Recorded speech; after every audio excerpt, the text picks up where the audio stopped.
Oh, hello, this is Tak Chung from Walk with Tak. Welcome to my YouTube channel. If you enjoyed this video, please like, subscribe, and share. Feel free to write to me at walkwithtak@gmail.com if you have any question regarding to this video or any other video that I have posted in the past. If you have any videos that you would like me to make, please let me know. I'm looking forward to hearing from you. Now, one of the most important aspects of my fast cooking system is flavor chasing, advanced prepping, stir frying, and template-based cooking. And among them, template-based cooking is probably the most important in terms of provide you with variations and diversity of the food that you eat. But template-based cooking is also very important for you to save and not to waste food. And here is a good example. I have a lot of food left behind from the day I have done advanced prepping. Now, most of the time, I might be throwing them away. But now with template-based cooking, I'm able to incorporate them into a dish that's perhaps not intentional, but it's a great way to save whatever that I have left over. Now, of all the dishes that I have cooked in the past, I must say the most likely one that allow me to use all these food ingredients is fried rice. Now, fried rice is well known for its ability to incorporate almost any food ingredients that you would like. And the end result is that you will not have to waste any food. Now, I'm going to demonstrate how to cook this fried rice in a way as an example, also as an encouragement to you, is that feel free to experiment with different combinations of food ingredients, particularly at the end of the week. And you say, what I'm going to do with what I have left over. And this is an excellent example. Now, this example actually used by many people who have adopted the fast cooking system. One good example is Tim. Tim one day, he wrote to me and he told me that he made one of the best fried rice he has ever done in the past because he used whatever ingredients that he had left in the refrigerator. And the end result is that he's able to come up with something that he had never done before. And not only that he was able to use all the ingredients that he has, but more importantly, he feels great. He feels a sense of accomplishment, mainly because he has been able to save whatever he has. Now, one of the most important things about a fried rice is eggs. Now, of course, if you don't like eggs, you can always omit it because there are some fried rice people do not put eggs in it. For example, the fried rice that make in India and Pakistan, they usually do not have eggs in it because a lot of them are vegetarian. Now, in this particular case, I seasoned the egg with my basic seasoning mix, which is great for giving it I would say probably a very neutral flavor because the basic seasoning mix do not overwhelm the ingredients with a specific flavor. Instead, it will add umami flavor to the dish. So from this standpoint, it is a great way. Now, once I fry the egg, next I'm going to add some rice. Now, the rice is really important. All good fried rice must have a nice rice. And the criteria of a good rice in a fried rice is that the rice should be relatively dry. Because if the rice is dry, then you can actually fry it and create a crispy texture. Now, this rice has been in the refrigerator for about 48 hours. So it's kind of relatively hot. I use a tool which is known as a hamburger meat smasher. It's a great tool. Normally you use to break up hamburger meat when you make spaghetti sauce or make chili. But in this case, it was great for breaking up the rice. It allows you to break up the rice into more individual kernels, so they are much likely to fry and take on a crispy texture.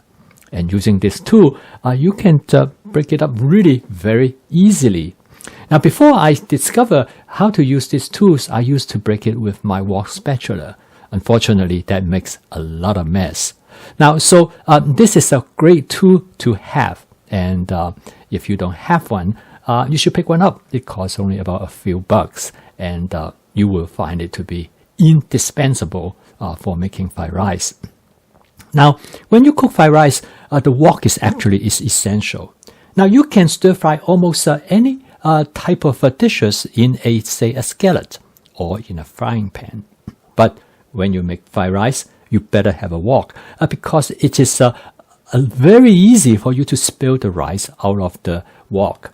I remember a friend of mine, for a long time, he said that I don't need a wok. I can use my 12-inch skillet. But once he starts to make fried rice, he cannot do fast enough to go out and get a walk. Next, I add some purple cabbage as well as some other vegetables that I have left.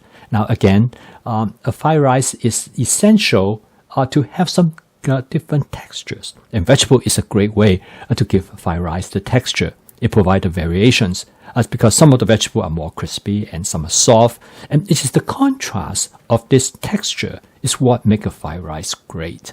So the more vegetables that you can put into it, the better it is. And also, of course, it will make the dish more nutritional. However, one important criteria that you should observe when you make a fried rice is that to make sure that the vegetables are cut into the size that will fitting for the overall texture of the fried rice. You do not want to have some vegetable too large and some too small because then they will compete with each other for flavor. So having them in about the right size is really important.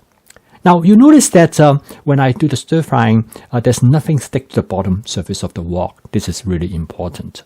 Okay, next I'm going to put in again this leftover. These are some chicken nugget. Now, this chicken nugget turned out to be come from actually my son went and have some chicken nugget at McDonald's, and he has some extra ones. And so I might as well put it in there. And then next, I also have some portobello mushroom that I have left over, only a little bit. So I decided I'm going to put all of them in there. Now that's the wonderful thing about the fried rice. You can almost add anything that you want. And the end result is that because they're all blend together. Now, in this case, you probably will not be able to distinguish each individual ingredients. But by combining together, it gives you an overall texture and flavor, which by making small adjustments, you can really make significant changes. And the end result is that you can create a fried rice that is unique to how you like it. So now it is almost done. And the overall time in cooking this dish is very fast. It takes usually only a few minutes. And then finally, I add a little bit more of my wok with tak basing seasoning mix. As I have mentioned earlier, this seasoning mix is really designed to keep the fried rice in I would call it a neutral flavor.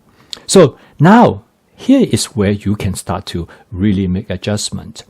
If you want this fried rice to take on more Asian flavor, and then you can add some Asian sauces. Oyster sauce is a good example, but don't add too much because you don't want the fried rice to be too wet, and that usually reduce the flavor of the rice. So at a small amount if you would like, but then you can also make adjustment to this rice in a many different ways. For example, you can add a little bit of a tomato sauce, for example, that will make the fried rice taste slightly different, more like Mexican. Again, only a small amount. You can add other type of flavoring agents. For example, you can add sriracha sauce to make it more like a Thai fried rice. You can also add, in this particular case, you can add, say, a friend of mine, he loves adding sauces like mayonnaise, and that will give a fried rice, again, a unique flavor. So there are many different possibilities that for you to make adjustment to create the flavor that you want. So as I have mentioned earlier, a fried rice is truly an extremely flexible dish. It provides you an enormous amount of possibility to make adjustment. So in this particular case, I'm going to make it kind of like Italian because I happen to have some cheese left over. In here, I have a combination of some cheddar and feta cheese, which I left from another night, which I used them for making pizza. So now I add them to it. Now you have a cheese fried rice. So in this case, the fried rice probably tastes more like a Greek Italian dish because of the presence of the cheese. It will no longer taste like an Asian fried rice because an Asian fried rice, you will never find it to use cheese. So at the end is that you might say, what is the limit? And actually, there's no limit. And actually, in this final step, I also find some Parmesan cheese as well. So I decided I'm going to add that also. So as you can see that home cooking is really all about the flexibility, about the possibility, and about your imagination. That there's no right or wrong way to cook a dish.